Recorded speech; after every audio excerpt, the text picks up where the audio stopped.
வணக்கம். நாம் எல்லோருமே ஏதோ ஒரு மாற்றத்தை நோக்கியே ஓடிக்கொண்டிருக்கிறோம். என் பையன் மாறணும், என் கணவர் அல்லது மனைவி மாறணும், என் அலுவலக சூழல் மாறணும், இந்த சமூகம் மாறணும். இப்படி நம்மை சுற்றியுள்ள எல்லாவற்றையும் நமக்கு பிடித்தபடி செதுக்க பார்க்கிறோம். உண்மையில் இந்த மாற்றத் துடிக்கும் மனநிலைதான் நம் அமைதியின்மைக்கு முதல் காரணம். எப்போது ஒரு விஷயத்தை மாற்ற நினைக்கிறோமோ அப்போதே அங்கு ஒரு போராட்டம், கான்ஃப்ளிக்ட் தொடங்குகிறது. அந்த போராட்டம் இருக்கும் வரை மனதிற்குள் அமைதி வராது.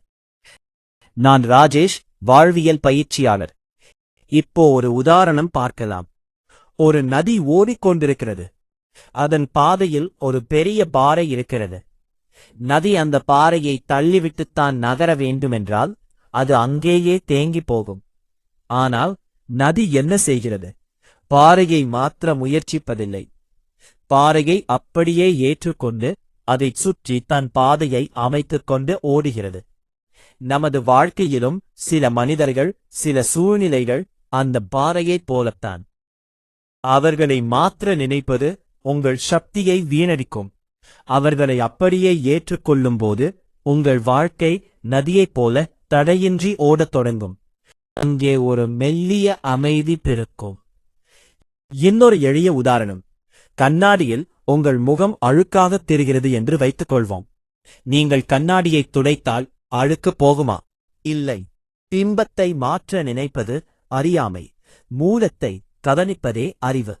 நமக்கு நெருக்கமானவர்களிடம் நாம் குறைகளை காணும்போது அவர்களை திருத்த முயல்கிறோம். ஆனால் அவர்கள் ஏன் அப்படி இருக்கிறார்கள் என்ற புரிதல் நமக்கு வந்துவிட்டால் அவர்களை மாற்ற வேண்டும் என்ற கட்டாயம் காணாமல் போய்விடும். சரி, அவர்கள் அப்படித்தான் என்று நீங்கள் சொல்லும் அந்த நொடி உங்கள் இதயம் கனமில்லாமல் லேசாகும்.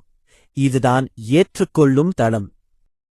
நண்பர்களே, நான் சொல்லும் இந்த அமைதி என்பது வாயை மூடிக்கொண்டு சும்மா இருப்பது அல்ல.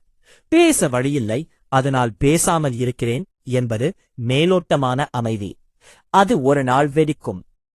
ஆனால் இங்கே எதையும் மாற்ற வேண்டியதில்லை. எல்லாம் அதன் போக்கில் சரியாகவே நடக்கிறது என்ற புரிதலோடு வரும் அமைதி இருக்கிறதே, அதுதான் உண்மையான மௌனம். இது ஒரு முயற்சியால் வரவதல்ல. நீங்கள் அனைத்தையும் ஏற்றுக்கொள்ளும்போது உங்களுக்குள் தானாக மலரும் ஒரு மலரிது. இன்று ஒரு நிமிடம் யோசித்துப் பாருங்கள். நீங்கள் யாரை அல்லது எதை மாற்ற போராடிக் கொண்டிருக்கிறீர்கள்? அந்த போராட்டத்தை கைவிட்டுப் பாருங்கள். அங்கே ஒரு பேரமைதி உங்களுக்காக காத்திருக்கிறது. மாற்றத் துடிக்காத மனமே, மகத்தான அமைதிக்கு வழி. தங்களின் நேரத்திற்கு நன்றி. வாழ்த்துக்கள்.